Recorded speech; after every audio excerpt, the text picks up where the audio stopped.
దేశంలో ప్రస్తుతం వ్యవసాయ రంగం ఎలాంటి పరిస్థితిలో ఉంది?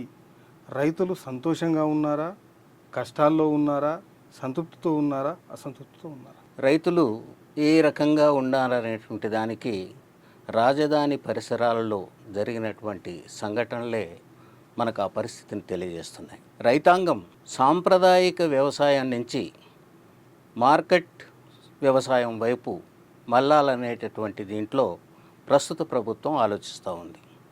కానీ ఇప్పటికీ రైతులు సాంప్రదాయకమైనటువంటి వ్యవసాయ విధానంలోనే కొనసాగుతున్నారు. దానివల్లనే రైతులేమో సాంప్రదాయిక వ్యవస్థలో ఉంటే ప్రభుత్వాలు చేసేటటువంటి చట్టాలు, ముఖ్యంగా వ్యవసాయక చట్టాలు పూర్తిగా మార్కెట్కి అనుకూలమైనటువంటివి, వ్యాపార ధోరణి కలిగినటువంటి దాన్ని చేస్తూ ఉన్నాయి. పోనీ అదైనా సరిగా చేస్తున్నారా అంటే అది కూడా లేదు. ఎందుకు లేదు అని అంటే స్వామినాథన్ రిపోర్ట్ ప్రకారంగానే వ్యవసాయ ఉత్పత్తులకి దానికి పెట్టుబడి అయ్యేటటువంటి ఖర్చుకి ఇంకొక 50% కలిపి ఇవ్వాలనేటువంటిది.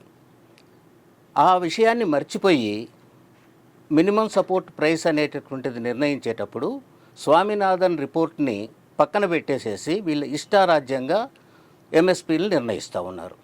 ఎంఎస్పీలని ఏ సంవత్సరానికి ఆ సంవత్సరం ద్రవ్యోల్బణానికి అనుగుణంగా మార్చాల్సినటువంటి అవసరం ఉండే.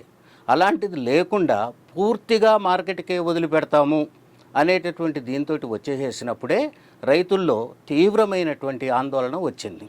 దాని పర్యవసానమే 3 వ్యవసాయక చట్టాలని రద్దు కోసం ఢిల్లీలో ఉత్తరాది రైతులు వాళ్ళకి అందుబాటులో ఉండేటువంటి పరిస్థితులలో ఉన్నారు. దానికి దక్షిణాది నుంచి, ముఖ్యంగా తమిళనాడు నుంచి సపోర్టు దొరికింది. మన ఆంధ్రప్రదేశ్లో కానీ, తెలంగాణలో కానీ, కర్ణాటకలో కానీ అలాంటి పరిస్థితి లేదు.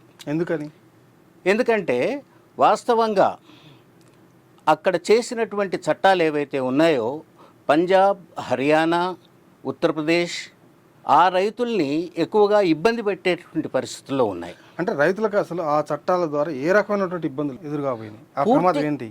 పూర్తిగా మార్కెట్కు వదిలేసేయడమే. మీకు మార్కెట్కు పోతే ఎక్కువ రేటు వస్తుందని చెప్తున్నారు. కానీ మార్కెట్లో పోటీతత్వం ఉంటుంది కాబట్టి మార్కెట్కి మీరు వ్యవసాయ ఉత్పత్తులను తీసుకెళ్తే ఎక్కువ రేటు వస్తుందని చెప్తున్నారు. కానీ వాస్తవంగా ఆ పరిస్థితి లేదు. అంటే ఎక్కడ కూడా పంట ఒకసారి చేతికి వచ్చినప్పుడు మార్కెట్కు వస్తుంది పంట అంటే అంతకుముందు ఉన్నటువంటి రేటు కంటే సగం తగ్గటమే చూసినా కానీ పెరగడం అయితే ఎప్పుడు చూడలేదుగా. దానికోసమే కదా రైతులు ఇచ్చేసేటటువంటిది. ఎంఎస్పిని ప్రస్తుత ధరలకు అనుగుణంగా, ద్రవ్యోల్బణం పెరిగిన దానికి అనుగుణంగా ఆ వ్యవసాయ ఉత్పత్తులకి ధరలు నిర్ణయించాలంటున్నారు. వీళ్ళు దానికి భిన్నంగా మార్కెట్ శక్తులకు వదిలేయాలని వ్యవసాయక చట్టాలు చెప్తున్నటువంటి కొత్త వ్యవసాయ చట్టాలు మోడీ ప్రభుత్వం రూపొందించినటువంటి మోడీ ప్రభుత్వం తెచ్చినటువంటి వ్యవసాయ చట్టాలు. దాని మీద తీవ్రమైనటువంటి నిరసన, దాని పర్యవసానాలు ఎట్లా ఉంటాయో రైతులకు తెలిసి వాళ్ళంతా ఉద్యమించి ఆ వ్యవసాయ చట్టాలని రద్దు చేయించేటటువంటి స్థితికి వచ్చినారు. మోడీ క్షమాపణలు కూడా చెప్పాల్సినటువంటి పరిస్థితి వచ్చింది. కానీ ఈ ఎంఎస్పిని, మినిమం సపోర్ట్ ప్రైస్ని చట్టబద్ధత కల్పించాలి అనేటటువంటి దాని మీదనే ఇప్పుడు రైతులు చేస్తూ ఉన్నారు. అయితే ఎంతో కొంత దక్షిణాది రాష్ట్రాలకు వచ్చేటటువంటి పరిస్థితులలో ఈ ఎంఎస్పీలు కొంత కొనసాగుతూ ఉన్నాయి. ఎంఎస్పీలకి అనుగుణంగా ధాన్యం సేకరణ, పంటల సేకరణ కూడా జరుగుతూ ఉంది. అలాంటి జరుగుతున్నటువంటి క్రమంలో కొంత రైతులకి ఏ ప్రభుత్వం ఉన్నా సరే పంటల్ని కొనుగోలు చేస్తున్నారు కదా అనేటటువంటి దీంట్లో ఉన్నారు. అంతే తప్ప నిజంగా ఇది వ్యవసాయ సంక్షోభాన్ని బయటపడేటువంటిది కాదు.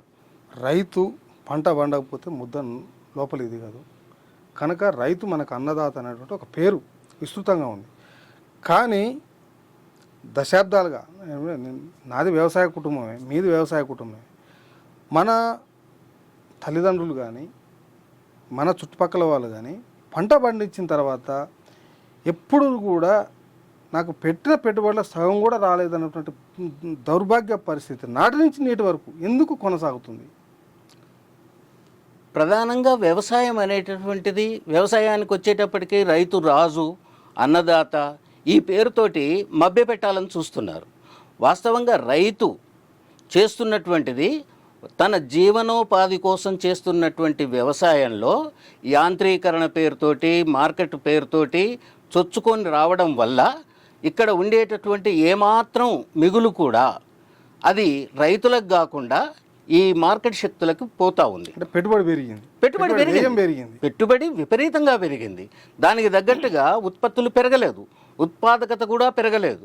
వాస్తవంగా గ్రీన్ రెవల్యూషన్ తోటి వచ్చినటువంటి దాంట్లో గ్రీన్ రెవల్యూషన్ ఫలితంగా జరిగినటువంటిది ఏంటయ్యా అంటే రైతుకు లాభం చేకూర్చే బదులు ఉత్పత్తులు పెరిగాయి తప్ప దాని నుంచి వచ్చేటటువంటి మిగులు రైతుకు అందట్లేదు.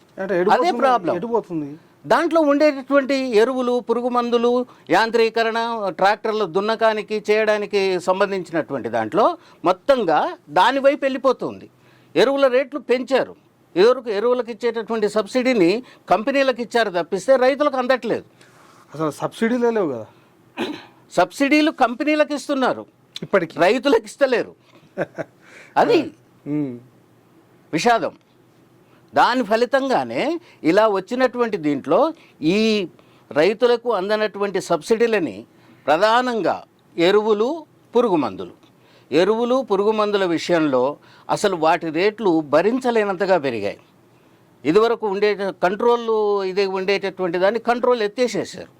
కంట్రోల్ ఎత్తేయడం వల్ల ఏమవుతా ఉంది, మార్కెట్ రేటుకి కొనుక్కోవాల్సి వస్తుంది.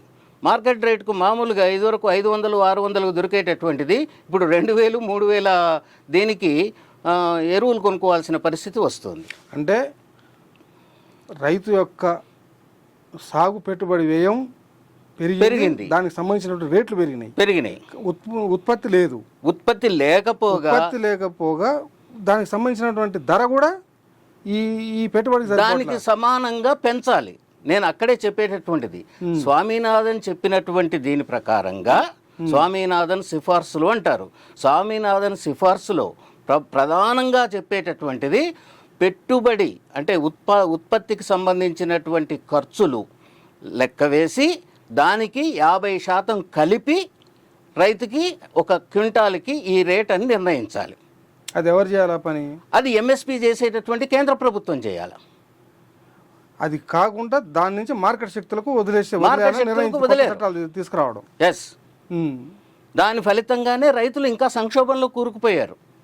దానికి ఏంటంటే రైతులు ఇంకా అది తప్ప ఇంకేం పని చేయలేరు కాబట్టి అనివార్యంగా వ్యవసాయంలో కొనసాగుతూ ఉన్నారు. వ్యవసాయంలో కొనసాగడం వల్ల వ్యవసాయంలో ప్రచ్ఛన్న నిరుద్యోగం అనేటటువంటి దీంతో నడుస్తూ ఉంది. వాళ్ళ ఆదాయాలు తగ్గిపోయాయి. తగ్గిన ఫలితంగా ఇంకా పూర్తి స్థాయిలో మార్కెట్కే వదిలిపెట్టేటటువంటి స్థితి వచ్చేసేసినప్పుడు రైతులందరూ కూడా రైతు